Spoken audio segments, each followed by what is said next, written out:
My duty, my honor now is to introduce our president, our commander-in-chief, Donald Trump. Thank you very much.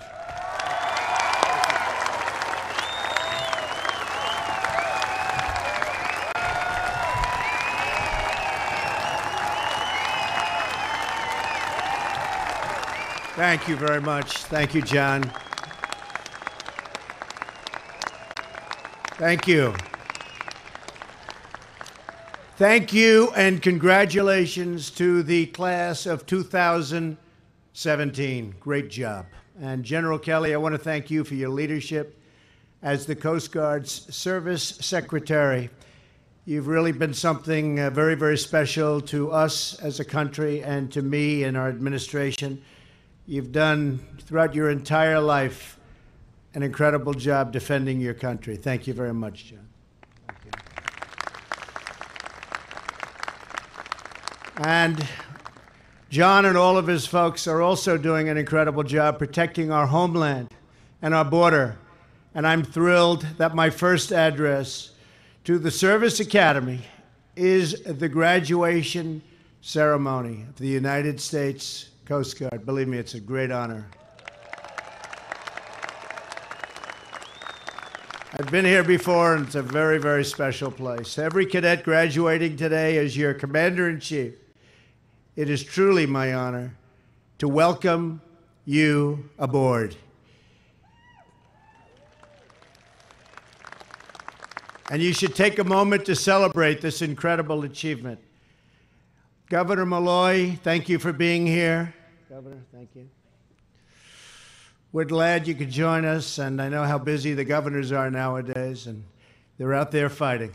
It's never easy. Budgets are a little tight, but we're doing a job. All of us are doing a job working together. I want to also thank Admiral Zukroft and his leadership. His leadership has been amazing. Today's graduates will be fortunate to serve under such capable and experienced Commandant. He really is fantastic.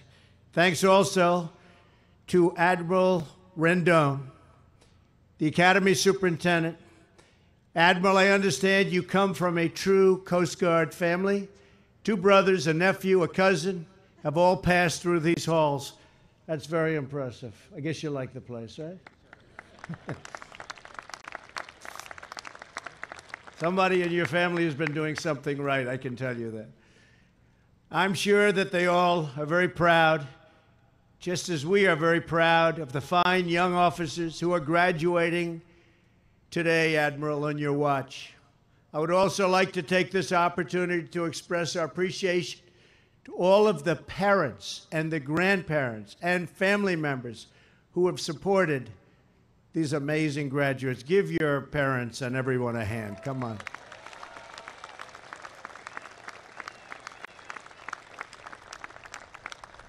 Because America has families like yours, and we'll keep all of those families safe and very, very secure. You're keeping your family safe now.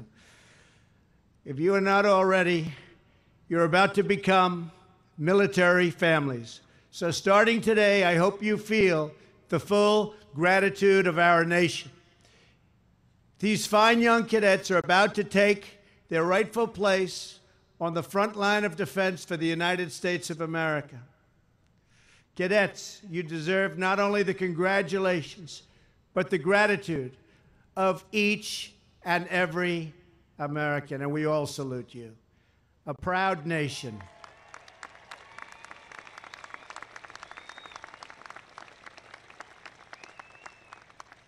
And you're a part of a very, very proud nation, which salutes the 195 cadets of the Coast Guard Academy class of 2017. Good job. And I understand from the admirals that this has been a very special class.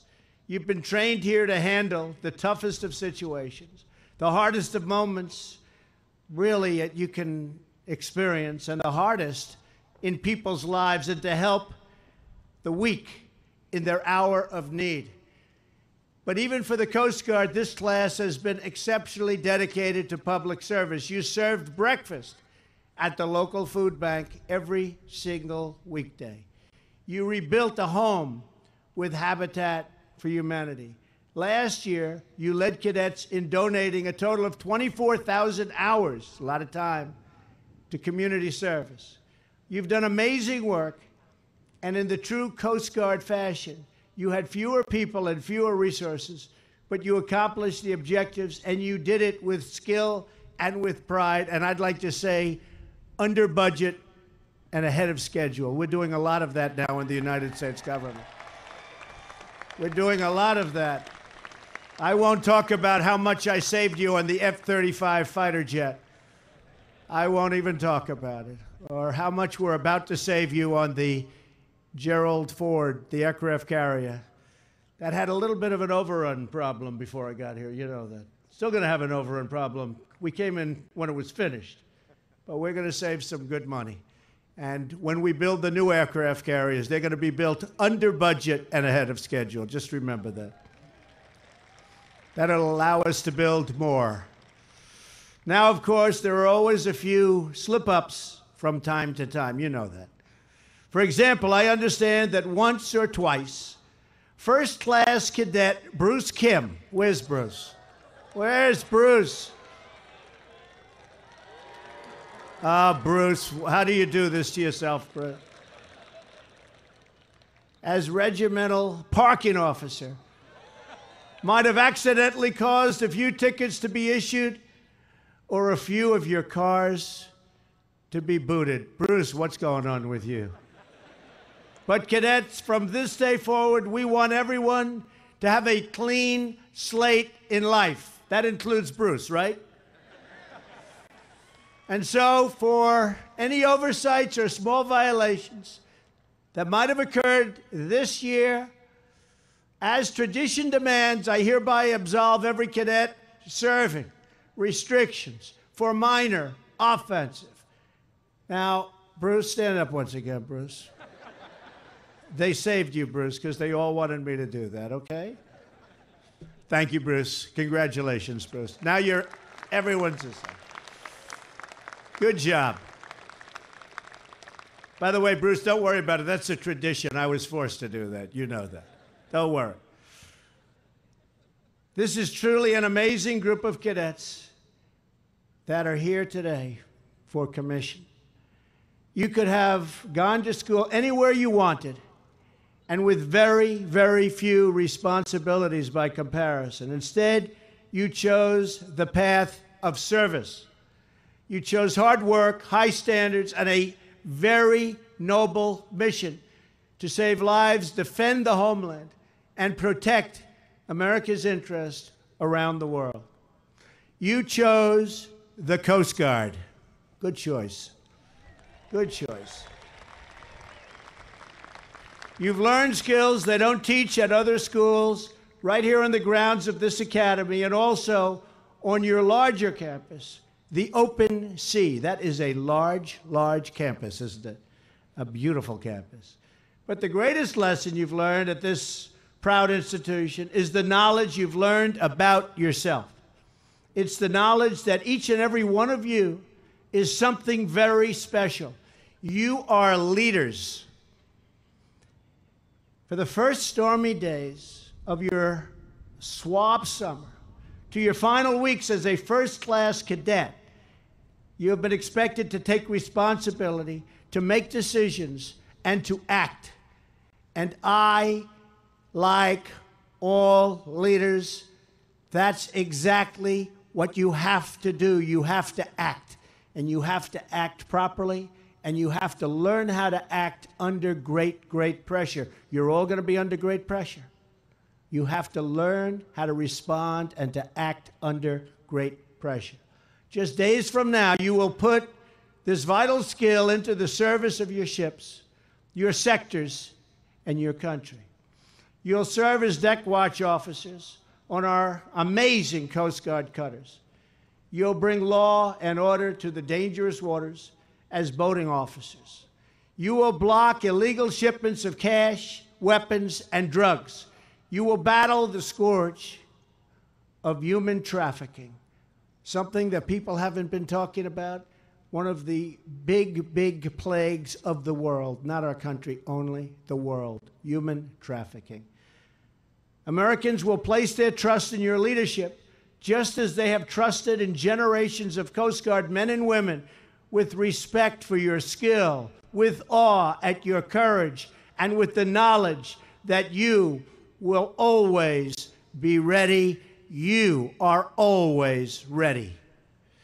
Not only will our citizens trust in your leadership, your commanders will trust you as well. The Coast Guard is the gold standard in delegated decision-making, down to chain command. So just as your instructors have at the academy, your Coast Guard commanders will explain their vision, and then they will trust you to get the job done. Just like I, as your president, will also trust you to get the job done. It's amazing to think of the adventures that are about to begin for you. Across the country this month, millions of other students are graduating, high school, college. Many others are wondering, just what am I going to do? They're saying to themselves, what are they going to do? You know what you're going to do. Many students are graduating from college right now. They're saying, what am I going to do? Where am I going to go to work? You know it. You picked a good one, by the way. You picked a beautiful one, a good one, and we're really proud to have you, I can tell you. Years from now, some of them may look back and ask themselves whether they've made the right choice, whether they've made the most of the opportunities they've been given. In the Coast Guard, you will face many challenges and many threats. But one thing you will never have to face is that question of, what will I do? When you look back, you won't doubt. You know exactly how you spent your time saving lives. I look at your admirals. I look at General Kelly. I look at some of the great people in service, and I want to tell you, they're excited about life. They love what they do. They love the country. They love protecting our country, and they love what they do. Is that right? Good. I didn't think anyone was going to say no. That would have ruined our speech, right? They're great people. You always know just what you'll be, the leaders and officers of the United States Coast Guard.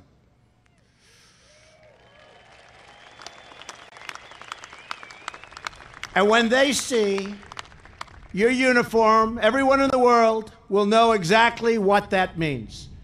What standard? And really, if you think of it, when you talk about the great sailors and the great sailors of the world, we have them. But what stranded sailor doesn't feel relief when those red racing stripes break the horizon? What drifting soul at sea, with only a short time left to live, doesn't rejoice at the sound of those chopper blades overhead coming back and coming down to rescue them from death? What poison peddling drug runner, the scourge of our country, doesn't tremble with fear when the might of the Coast Guard comes bearing down on them? In each case, we know the reason. America's life-saving service is on the way. The Coast Guard is truly vital to the United States Armed Forces and truly vital to our great country.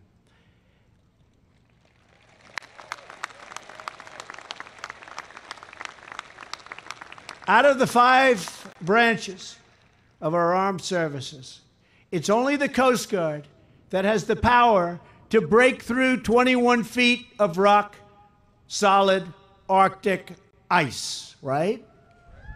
You're the only ones. And I'm proud to say that under my administration, as you just heard, we will be building the first new heavy icebreakers the United States has seen in over 40 years. We're going to build many of them. We need them. We need them. The Coast Guard stands watch at our ports, patrols our waterways, and protects our infrastructure. You defend America in a world of massive and very grave threats. Soon, some of you will be leading boardings of suspicious vessels, searching for the most deadly weapons, and detaining criminals to keep our people safe.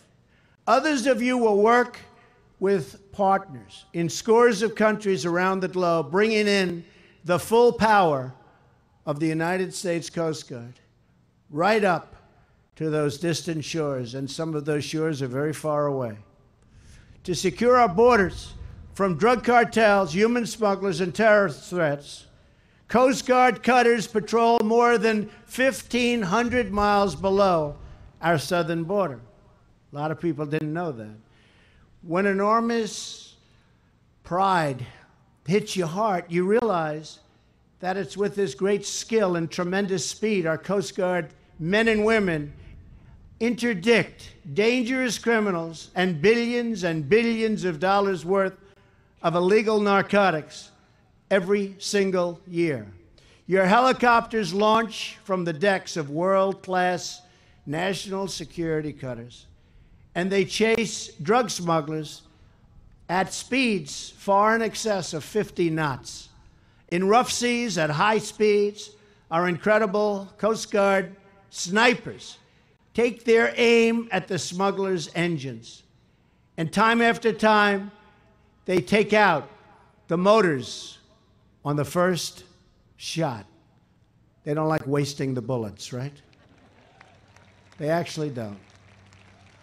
Your slice through roaring storms and through pouring rain and crashing waves is a place where few other people will ever venture. Exciting, exciting. But you have to have it in your heart. You have to love it, and you love it. In the Coast Guard, you don't run from danger, you chase it. And you are deployed in support of operations in theaters of conflict all around the world. But not only do you defend American security, you also protect American prosperity. It's a mission that goes back to the earliest days of the revenue cutter service. You've read about that and studied that. Today, the Coast Guard helps keep our waters open for Americans to do business.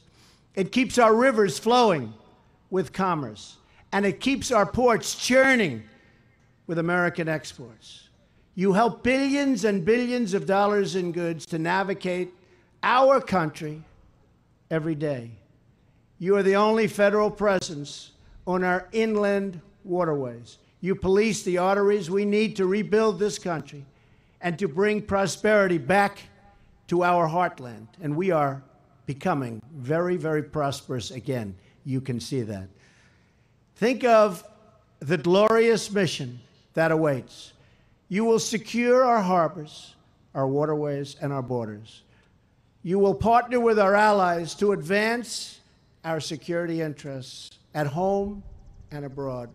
And you will pursue the terrorists, you will stop the drug smugglers, and you will seek to keep out all who would do harm to our country, all who can never, ever love our country.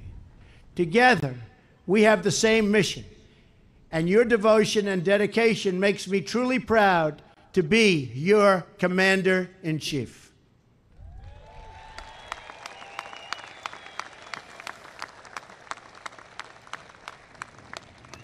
Thank you. Now I want to take this opportunity to give you some advice. Over the course of your life, you will find that things are not always fair. You will find that things happen to you that you do not deserve and that are not always warranted. But you have to put your head down and fight, fight, fight. Never, ever, ever give up. Things will work out just fine. Look at the way I've been treated lately, especially by the media. No politician in history, and I say this with great surety, has been treated worse or more unfairly. You can't let them get you down. You can't let the critics and the naysayers get in the way of your dreams.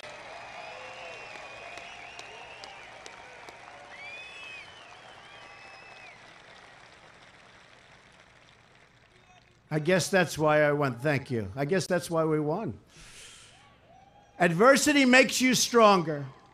Don't give in, don't back down, and never stop doing what you know is right. Nothing worth doing ever came easy. And the more righteous your fight, the more opposition that you will face. I've accomplished a tremendous amount in a very short time as president. Jobs are pouring back into our country. A brand new Supreme Court justice who's going to be fantastic for 45 years. A historic investment in our military. Border crossings, thank you to our general, are down more than 70% in just a short period of time. A total record, by the way, by a lot. We've saved the Second Amendment, expanded service for our veterans. We are going to take care of our veterans like they've never been taken care of before.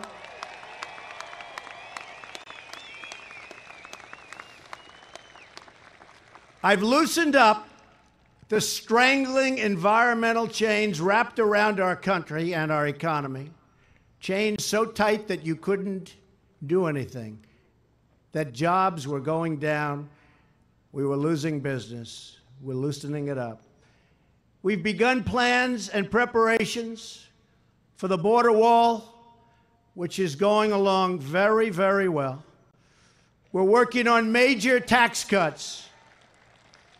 For all, we are going to give you the largest tax cut in the history of our country if we get it the way we want it.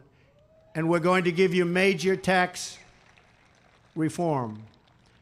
And we're also getting closer and closer day by day to great health care for our citizens.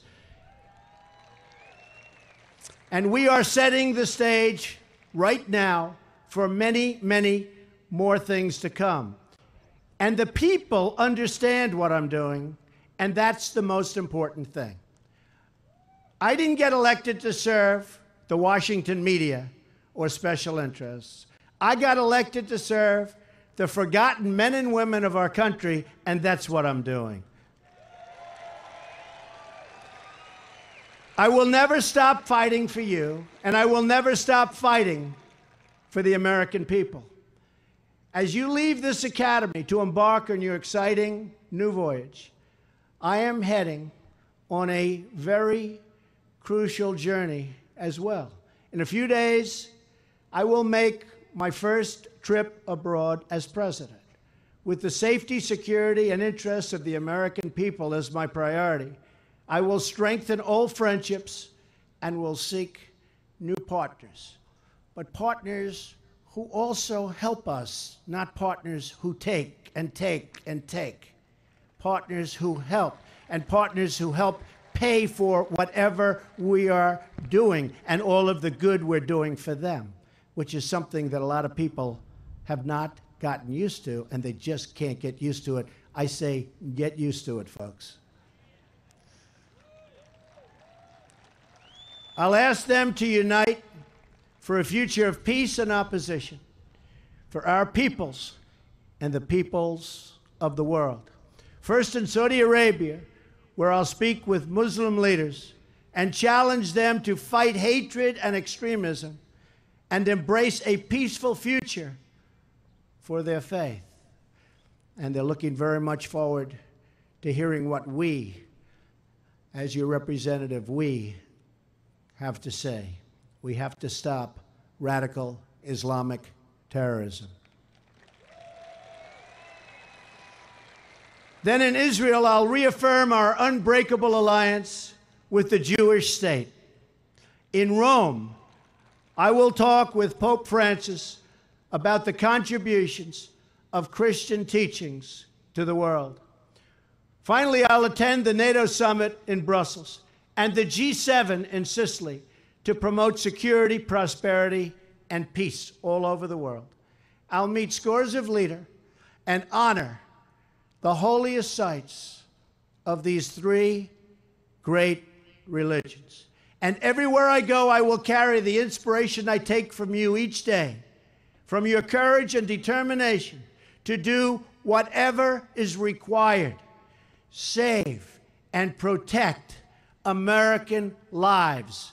Save and protect American lives. We want security. You're going to give us security.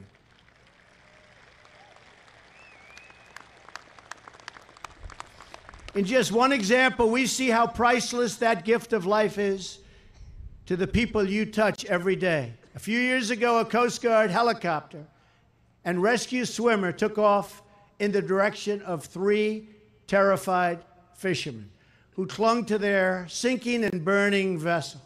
That day, our Coast Guard heroes did their jobs well.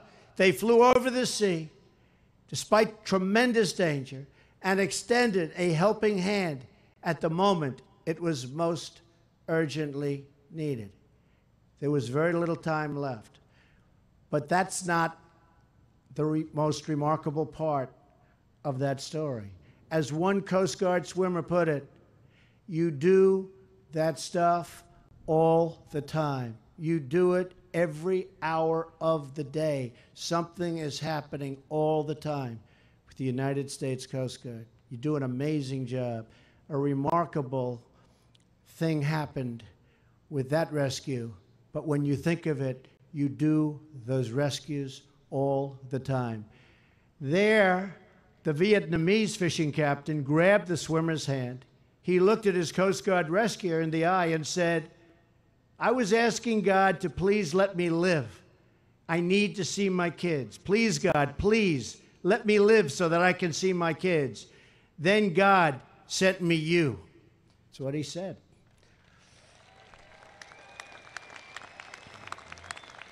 To every new officer and to every new Coast Guard member here today, or out protecting life around the world on some of the roughest waters anywhere, you truly are doing God's work.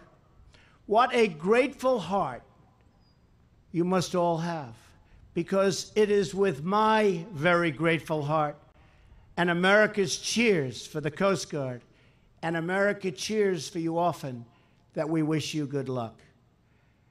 As your Commander-in-Chief, I thank you, I salute you, and I once again congratulate the Coast Guard class of 2017.